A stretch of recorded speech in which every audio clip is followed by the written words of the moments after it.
Assalamualaikum warahmatullahi wabarakatuh. Perkenalkan, nama saya Nuni Nuraini. Saya berasal dari kota Tangerang, tetapi saya hijrah di Bandung dari tahun 2012. Usia saya 42 tahun. Di tahun ini saya profesi sebagai pengajar di sekolah dasar negeri. Waktu itu di tahun 2007 saya sudah pernah yang namanya operasi kista. Saya pikir kista saya sembuh dengan jalan operasi itu. 2014 perut saya mengalami sakit yang sangat hebat dan saya beranikan diri untuk periksa kembali. Dokter menyatakan bahwa saya terkena kista kembali. Bahkan dokter menyarankan saya untuk angkat rahim ketika itu.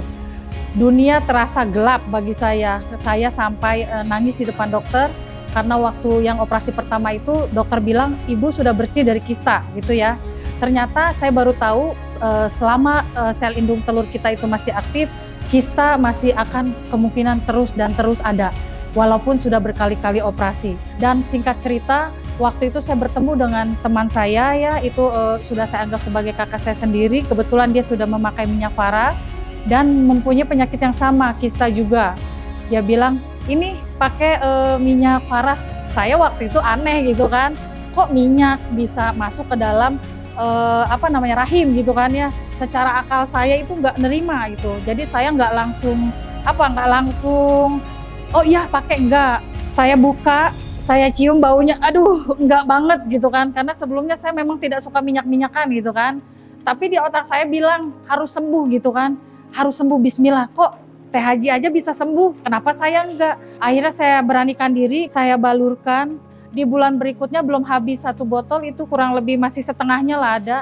Saya sudah tidak merasakan nyeri hebat, tapi masih ada, tapi tidak nyeri hebat itulah. Berkurangnya sudah lumayan jauh gitu kan. Saya memutuskan untuk menggunakan secara rutin sesuai dengan anjuran sepanjang tulang belakang, kemudian sela-sela jari kaki, dan karena saya kistanya di rahim, akhirnya saya balurkan di bagian perut. Itu minyak selalu saya bawa kemanapun saya bawa. Jadi ketika ada kesempatan untuk membalurkan di bagian perut, itu saya balurkan lagi, dan saya balurkan lagi. Alhamdulillah sampai saat ini, terakhir saya USG itu sampai saya melakukan transvaginal di dokter kandungan, saya dinyatakan bersih dari kista. Suami saya tidak percaya, saya menceritakan ini merinding Mbak Raya, luar biasa. Di situ saya subhanallah gitu ya, alhamdulillah ikhtiar pakai minyak faras ini benar-benar membantu. Dan pada akhirnya saya kabarkan berita tentang bahwa ada loh pengobatan tanpa minum obat kita bisa disembuhkan gitu kan, perantaranya melalui minyak faras ini.